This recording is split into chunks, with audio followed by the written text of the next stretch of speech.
my relationship with Guruji, that fateful day when I met Guruji, has made such a tremendous impact on my life. So I met Guruji. I remember it was, I think it was April of 2009. I was sitting in my office and I received a phone call from my good friends, Chris and Janet Atwood. Chris and Janet Atwood were authors of a New York Times best-selling book called The Passion Test. And they had invited me to write Passion Tests for Business with them. I was very honored to do that. And I was scheduled to go to their home in Fairfield, Iowa. I lived in Evanston, Illinois at the time, just outside of Chicago. I was scheduled to go to work with them at their home in Fairfield, Iowa, which is about 5 hours away. And that day they called me and asked me if I would like to join them in Iowa City, which is about 4 hours from me, an hour from them, to meet someone named Guruji. Now, I immediately said no.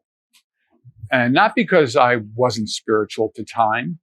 As a matter of fact, on the contrary, I've been involved all of my life since college, which is many, many years ago, in spiritual pursuits. I'm a teacher of transcendental meditation. I was the regional director of the New England region for the TM organization. I helped build the TM community.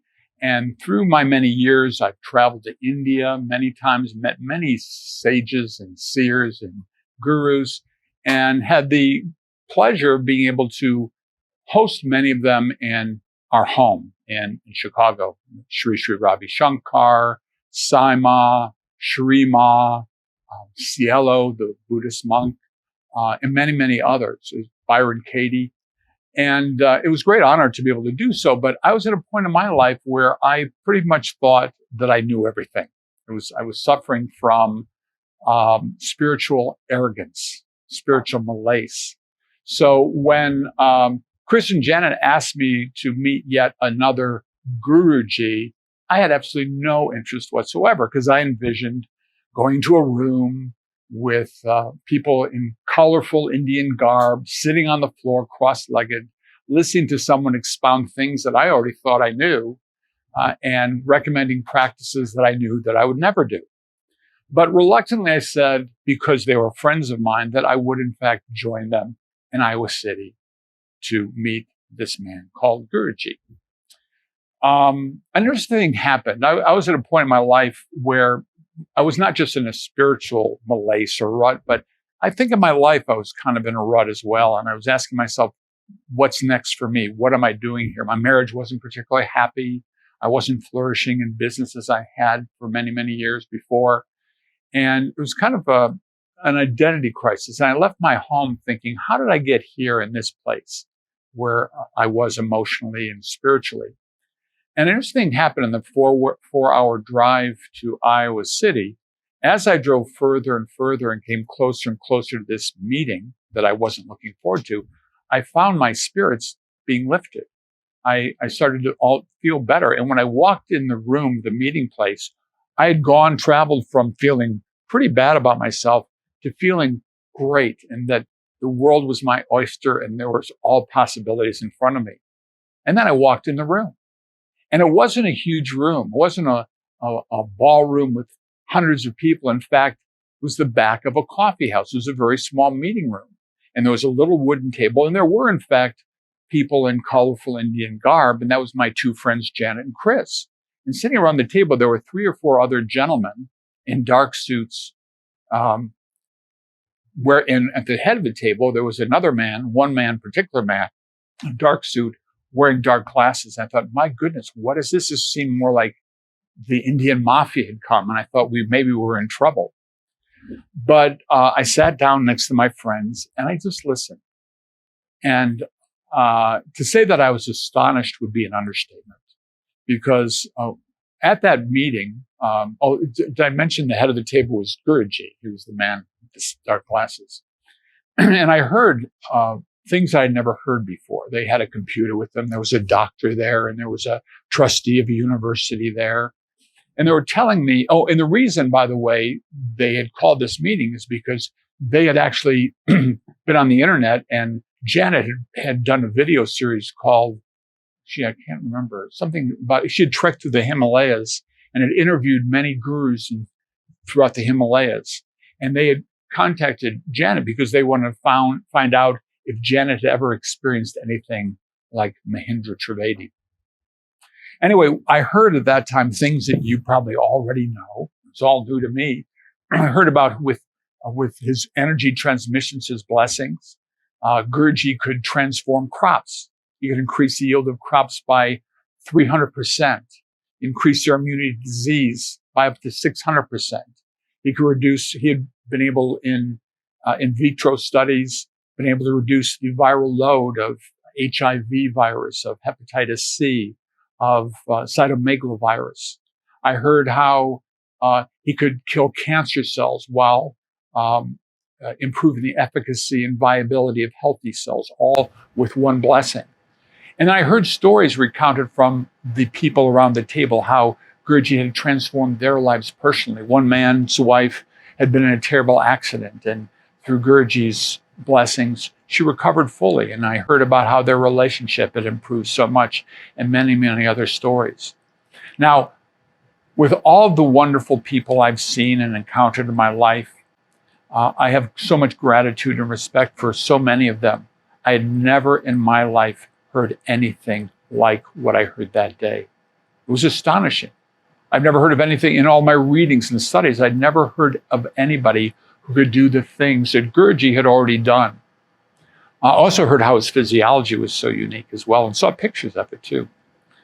And then we spent a number of hours together talking, and it was really,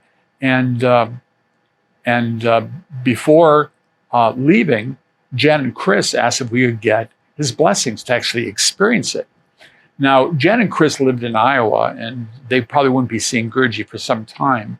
And I discovered in that meeting that Guruji was actually staying in Chicago, not far from where I was living. And it was getting late, so he had consented to give Jen and Chris blessings. I had to wait. We said we'd get together in Chicago and do it some other time.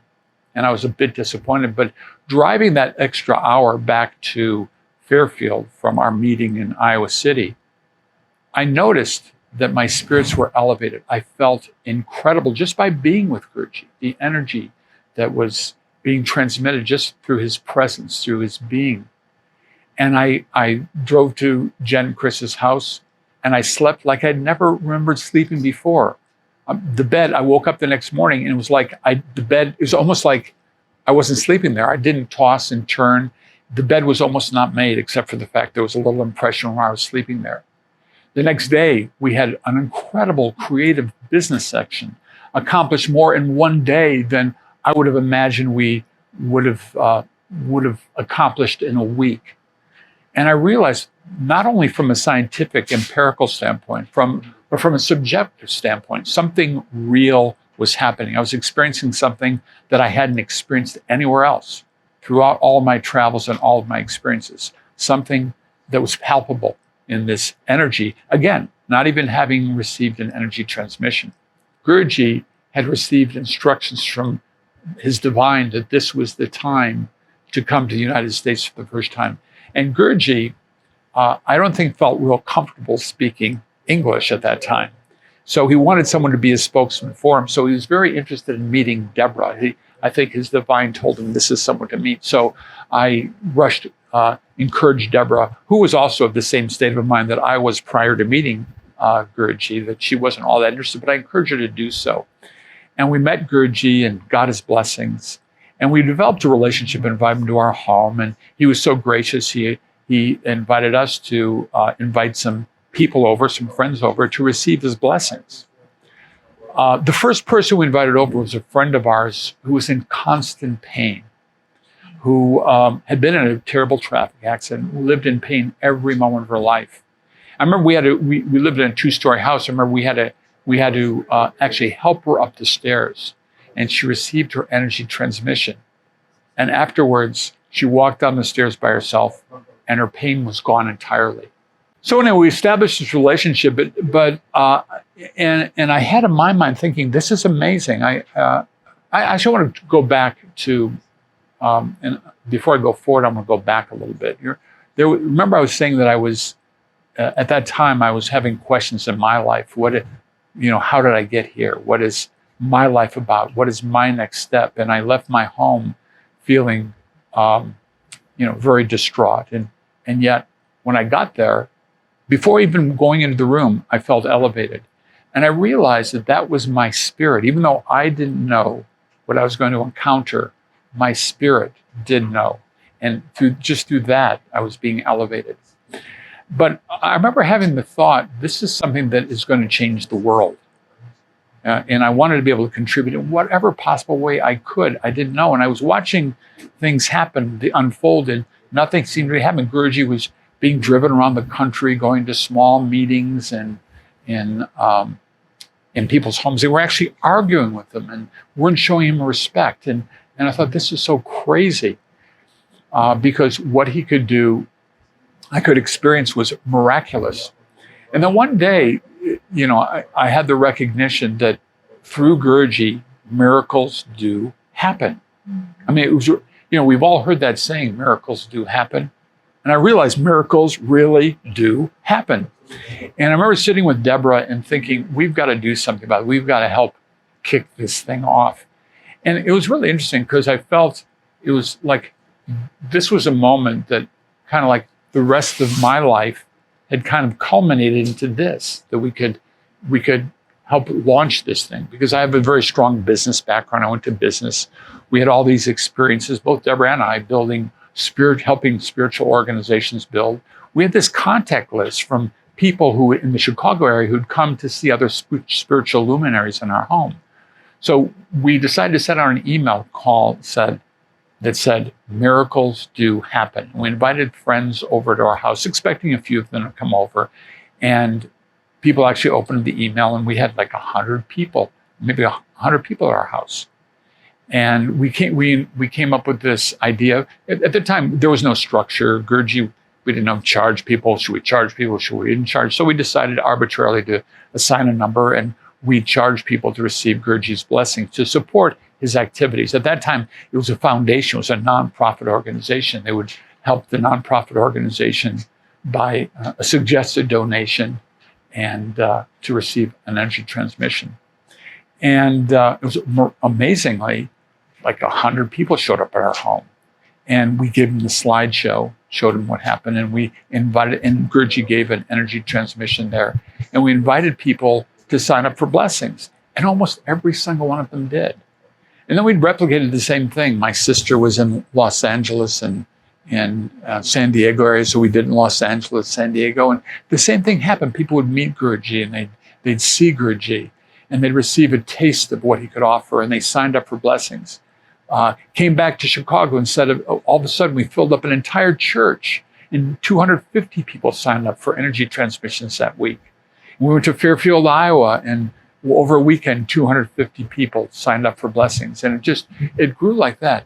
Now, the next thing that happened is, I mentioned this whole thing was kicked off by Jan and Chris Atwood. And it turned out Janice and Chris Atwood also had a mailing list. And they did a lot of telecasts or webcasts. Telecasts at the time. It was before webcasts. And I remember asking Guruji, does this work long distance? Can we do this on the phone? And he says, can we do it with like several hundred people?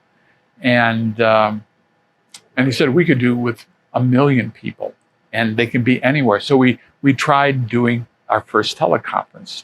And the same thing happened. We got this, miracles do happen, and hundreds of people showed up, and hundreds more signed up. And that's kind of what kicked it off. And then we just it grew organically. The divine grew it organically. It's amazing how when there's this fertile energy, the fertile field, anything grows. And we certainly know the field that Guruji generates, that he transmits, is fertile. So it just grew amazingly. And I have to say, one of the things I'm grateful is that many changes have transformed my life. I want to share one quick story when I really recognize, when I receive energy transmissions, I don't always experiencing lights flashing or necessarily anything profound. But where the profoundness shows up has been in my life.